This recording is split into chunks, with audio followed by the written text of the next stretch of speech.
If you're like me, you probably find the current state of American politics utterly revolting. Whether it's the left standing behind a murderer simply for the fact that he is black, or the right standing behind a trashy woman who hurls racial epithets at children because she's white, each side has seemed to have lost its mind. Politics has devolved into something akin to a low-value sports match where we stand behind the side that we feel most connected to on a base tribal level. Rationality, impartiality, and all of the other traits that are so important for real political discussion have been replaced with an explosion of animalistic tendencies on all sides. So how did we end up here? Is this an inevitability? Can we ever return to a more respectable political scene where we debate the most important ideas openly? If not, what does this reality spell for the future of America? I want to get into all of this here today, but before I do, let me say this. I created this channel to share my views on topics that I deem to be important. The topics range from contemporary politics to abstract political theory. But the most important thing I want to stress is this. I want to encourage discussion, not rote adoption of ideas.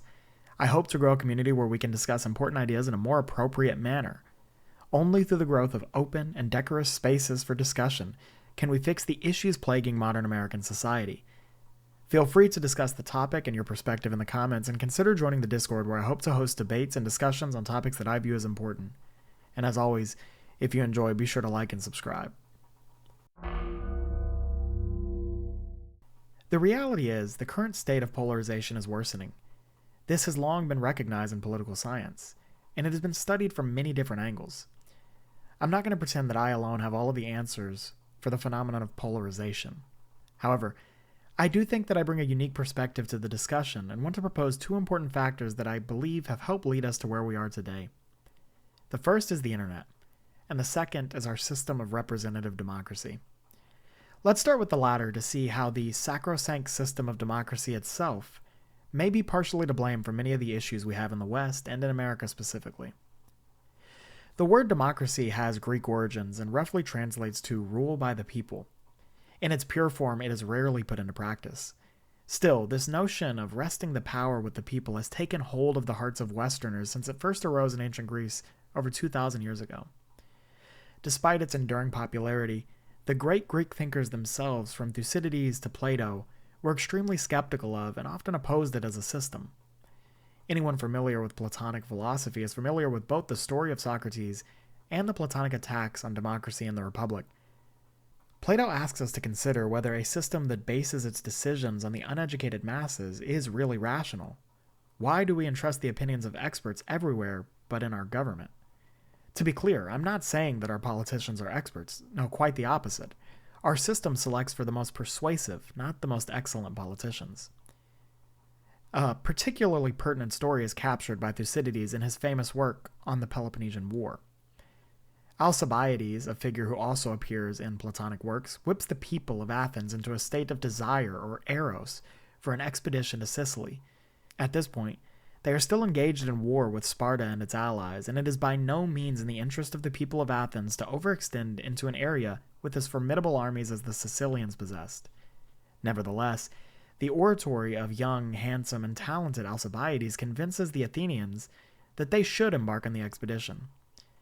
In the end, this expedition would bear a disastrous end for all of those who ventured to Sicily. This highlights a central pitfall of democracy. Demagoguery almost inevitably arises. The masses, despite their power, can and do find themselves subject to manipulation. This causes the actions of a few to heavily influence everything that happens. This might not be the worst thing ever if the motivation of the few were something like the truth, but it's not. The motivation behind the reasoning employed by demagogues is not veracity, but persuasiveness. So what does this mean? It means that in a system of democracy, much like every other system, we will ultimately find a minority of people controlling the masses. The only difference is, in democracy, they will do so with persuasion, not logic or truth. I am not the first to remark on the pitfalls of democracy and its tendency towards demagoguery by any means. The founders themselves were well aware of this and make many arguments in the Federalist Papers about why our special system of representative democracy will fare better than other kinds of democracy. And honestly, they were kind of right. Our system was remarkably resilient for a long time. This had to do with both the legitimate systemic barriers preventing the formation of demagogues and the norms and customs that surrounded the presidency as an institution. However, as Jeffrey K. Toulis argues in The Rhetorical Presidency, starting around the time of Woodrow Wilson, these norms broke down.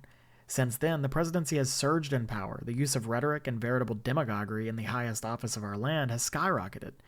There are many reasons for this, but one that is particularly impactful is the series of technological developments that have occurred over the past 2 centuries.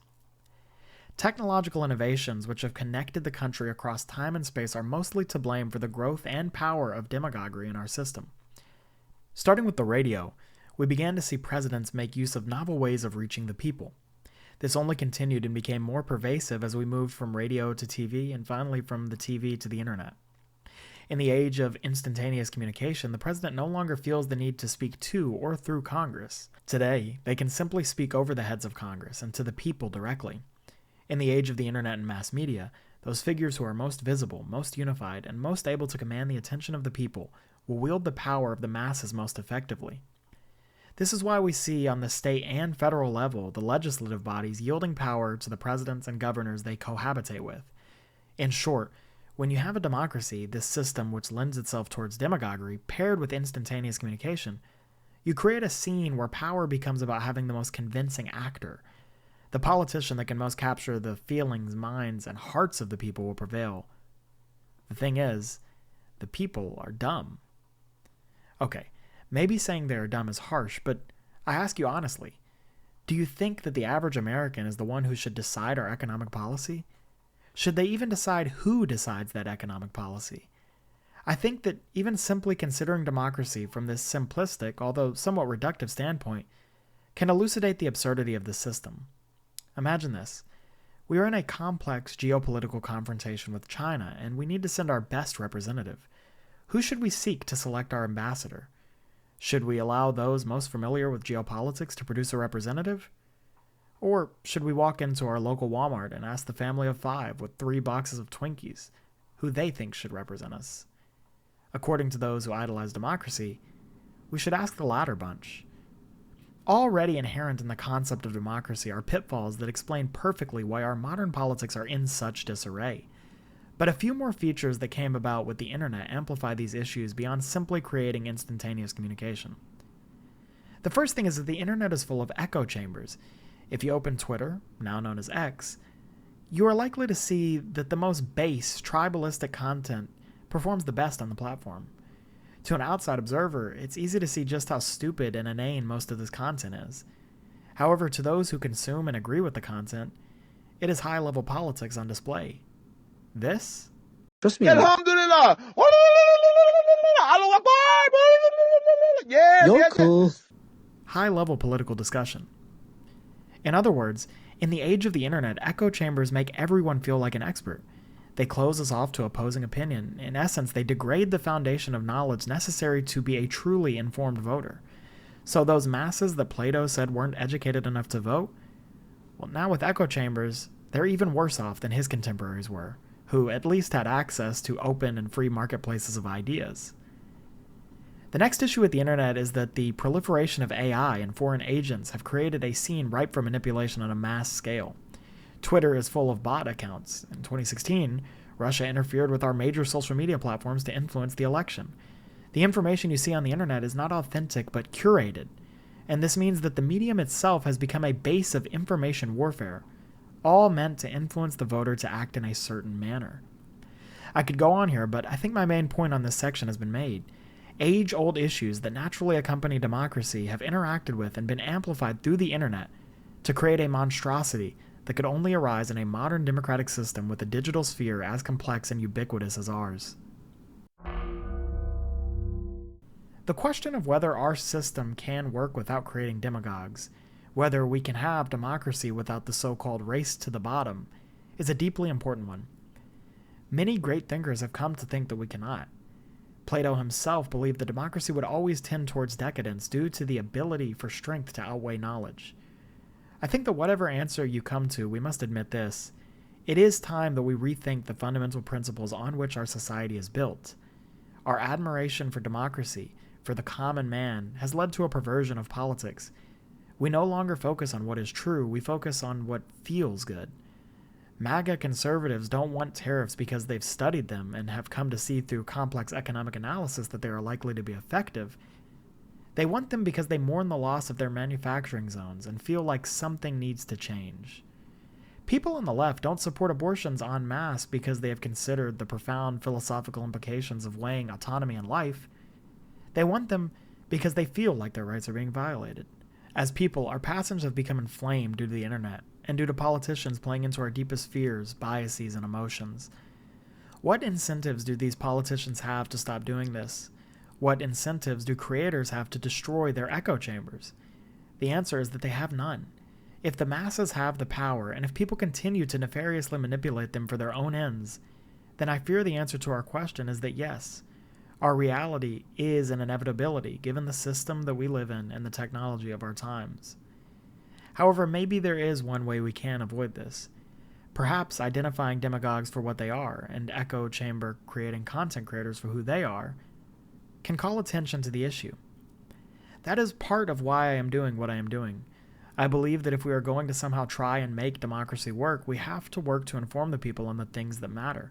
We cannot allow our informational spaces to be controlled by foreign agents, politicians, and self-interested creators. We must promote complete informational freedom. Only through this can we hope to return to the kind of debates and political scenes that were so prolific in early American history, in a time before we had become subject to mass manipulation by interested elites. If we fail, what does our future look like? I believe that if we fail, our future will be determined by the countries that do not fail. Countries like China that opt towards more authoritarian structures and away from the bottom-worshipping tendencies we have will come to dominate the geopolitical scene. While we debate things like AI from the perspective of a truck driver who wants to keep his job, the Chinese will be debating how and where to apply AI in their military. Their decision-making structure favors the top, ours favors the bottom, and so if we cannot arrest the negative tendencies of ours, only systems like theirs will remain. What does a world look like where a country like China is at the helm? Is that a world that we want to live in? Whether we want it or not, that may be a reality that we are heading towards. Before ending this video, I want to ground this a bit and reiterate my basic ideas. Our system, democracy, paired with the technology of the ages, has created an extremely unhealthy political environment. Politicians and others seek to manipulate the masses through persuasion. They no longer consider what the best policy is, they simply promote the most persuasive policy. Ultimately, combating persuasive but empty rhetoric is nearly impossible in a system which relies on the approval of those most susceptible to manipulation. This is why MAGA is so effective. It's short, stupid, but catchy. Because of these developments, we find ourselves in an age of polarization and utter stupidity from both the right and the left. While we consider whether trans women are women, other countries are considering the strategic implications of AI.